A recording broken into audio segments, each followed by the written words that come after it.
Bismillahirrahmanirrahim. Assalamualaikum warahmatullahi taala wabarakatuh. Jadi nama ana Muhammad Dini Syaikh Ismail dari kelas 5 imtinan. Ana Kubil dari kelas 5 imtinan. Mana Hafiz, ana dari 5 imtinan. Ana Naufal dari 5 imtinan. Jadi ana akan membentangkan pembahagian sel. Yang pertama iaitu nukleus, ialah nukleus yang mengandungi kromosom. Dan kromosom ialah struktur berbenang halus yang terdiri daripada asid nukleik dan protein. Gen pula memainkan peranan sebagai unit asas pewarisan yang menentukan ciri-ciri individu. Gen berfungsi mengawasi ciri orang yang diwarisi dalam organisma seperti kebolehan menggulung lidah pada manusia dan sebagainya. Dan yang terakhir sekali DNA, iaitu asid deoksiribonukleik, terdiri daripada unit asas yang dikenali sebagai nukleotida. Kemudian setiap spesies dalam dunia ini mempunyai bilangan kromosom yang tetap. Sel soma yang normal mengandungi lebih kurang 46 kromosom. Kemudian setiap kromosom wujud secara berpasangan mengikut bentuk dan saiz yang serupa. Kromosom dikenali sebagai kromosom homolog dan susunan kromosom dipanggil karyotyp. Terdapat dua jenis pembahagian sel yang berlaku dalam sel, iaitu mitosis dan juga meiosis. Apa yang dimaksudkan dengan mitosis ialah proses pembahagian sel yang membentuk dua sel anak yang seiras dengan setiap satunya mengandungi bilangan kromosom dan kandungan bahan genetik yang sama dengan sel induk. Meiosis pula ialah proses apabila sel membahagi menjadi 4 sel anak yang tidak seiras dengan setiap satunya mengandungi separuh daripada bilangan kromosom sel induk. Meiosis berlaku dalam organ pembiakan untuk menghasilkan gamet bagi pembiakan seks. Mitosis terbahagi kepada 4 bahagian, 4 peringkat. Yang pertama, profasa, ke metafasa, ke anafasa dan terakhir sekali telofasa. Profasa ialah proses di mana kromosom memendek dan menebal dan menjadi jelas kelihatan. Setiap kromosom terdiri daripada 2 kromatid yang bercantum pada sentroma. Kemudian metafasa pula, kromosom tersusun di satah khatulistiwa dan tian gelendung melekat pada sentroma.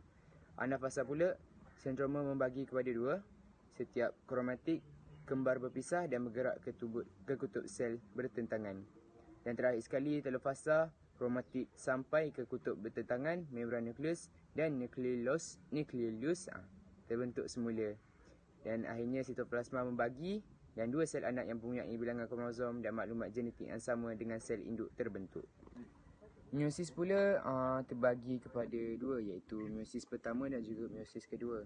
Dia sama peringkatnya sama seperti mitosis tetapi terbagi kepada 2 dan ia akan menjadi 8 proses.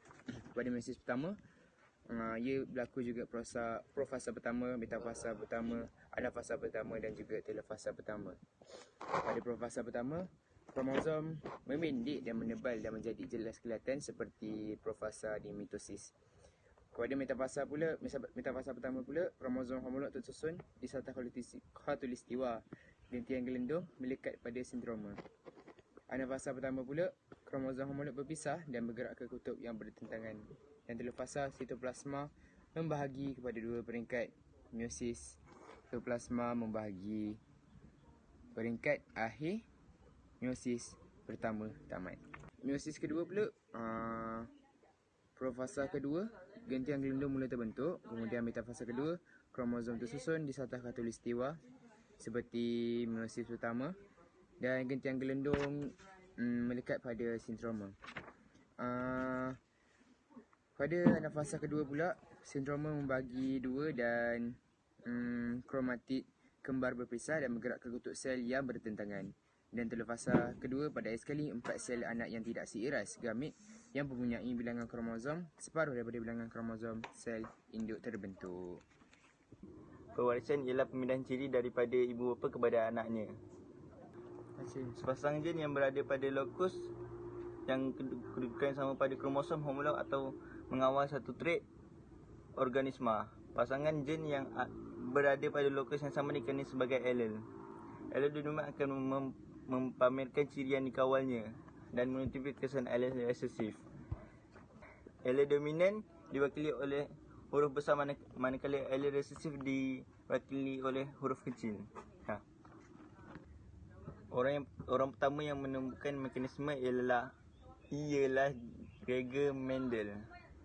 Kacukan monohybrid melibatkan kajian tentang satu ciri pada satu masa. Sebagai contoh, ketinggian iaitu tinggi atau rendah. Mendel melakukan kacukan antara satu pokok kacang pi tinggi yang berbaka tulen dengan satu pokok kacang pi kerdil. Generasi pertama hasil daripada kacukan disebut generasi filai. Pertama F1 apabila individu daripada F dikacukkan generasi filial. Kedua F2. Genotip ialah maklumat genetik dalam satu organisma. Fenotip pula merujuk kepada ciri fizikal yang dipamerkan pada sesuatu organisma. Mutasi ialah perubahan spontan dan rawak yang berlaku pada gen dan kromosom. Terdapat dua jenis mutasi iaitu mutasi kromosom dan mutasi gen. Mutasi kromosom berlaku apabila terdapat perubahan dalam bilangan atau struktur kromosom. Perubahan ini berlaku akibat kecacatan semasa proses pembahagian sel. Contoh-contoh mutasi kromosom ialah sindrom Down. Sindrom Down berlaku kerana terdapat penambahan satu kromosom pada pasangan kromosom ke-21. Penghidap sindrom Down mempunyai 47 kromosom berbanding dengan individu normal yang hanya mempunyai 46 kromosom. Yang kedua, sindrom Turner. Sindrom Turner ialah individu yang mempunyai kurang bilangan kromosom seks berbanding dengan individu normal. Yang seterusnya, sindrom Klinefelter. Individu yang menghidap sindrom Klinefelter mempunyai lebih bilangan kromosom seks berbanding dengan individu normal. Mutasi gen disebabkan oleh perubahan kimia yang berlaku pada sesuatu gen. Mutasi gen menyebabkan perubahan dalam ciri yang dikawal oleh gen tersebut. Contoh-contoh mutasi gen ialah buta warna. Individu yang menghidap buta warna mempunyai mutant resestif yang terdapat pada kromosom X. Individu ini tidak dapat membezakan antara warna merah dengan hijau. Yang kedua, anemia sel sabit. Penyakit ini disebabkan oleh perubahan spontan. Individu yang mempunyai anemia sel sabit mempunyai bentuk sel darah merah yang membentuk sabit dan menjejaskan pengangkutan oksigen. Antara faktor yang menyebabkan mutasi gen dan mutasi kromosom ialah sinar ultraungu, kehamilan pada usia yang lewat dan sinar X. Terdapat dua kaedah yang boleh digunakan untuk mengesan penyakit gangguan gen iaitu kaedah amniocentesis dan kaedah karyotyp. Karyotyp yang terhasil daripada kaedah-kaedah ini akan digunakan untuk mengesan sebarang keabnormalan pada kromosom. Hal ini adalah untuk mengesan sebarang penyakit gangguan gen lebih awal. Seterusnya, anak akan bentangkan tentang teknologi kejuruteraan genetik. Teknologi kejuruteraan genetik ni istilah yang digunakan kepada pengubahsuaian genetik suatu organisma. Dia terbahagi kepada tiga, iaitu teknologi DNA rekombinan, organisma termodifikasi genetik dan terapi gen. Teknologi DNA rekombinan ni maksudnya teknologi yang menggunakan dua spesies yang berbeza untuk menghasilkan satu ciri genetik baru. Contoh dia, DNA manusia dikomunikasikan dengan DNA bakteria untuk menciptakan DNA hybrid. Yang kedua ialah organisma termodifikasi genetik atau singkatan dia GMO, yang menggabungkan gen daripada dua spesies yang berbeza untuk menghasilkan GMO dengan ciri baharu yang mengandungi beberapa perubahan khusus yang diperlukan untuk meningkatkan kualiti komersial. Yang terakhir sekali, anak akan ceritakan pasal variasi. Variasi ni maksudnya ialah perbezaan ciri antara individu daripada spesies yang sama. Variasi ni ada dua jenis, iaitu variasi selanjar dan variasi tak selanjar. Variasi selanjar ialah perbezaan yang tidak jelas ataupun tidak ketara. Antara contoh variasi selanjar ialah berat badan, ketinggian dan kadar denyutan jantung. Variasi tak selanjar pula ialah perbezaan yang ketara dan sangat jelas. Sebagai contoh ialah kumpulan darah, kebolehan menggulung lidah dan jenis cap jari. Terdapat dua faktor utama yang menyebabkan variasi, iaitu faktor genetik dan faktor persekitaran.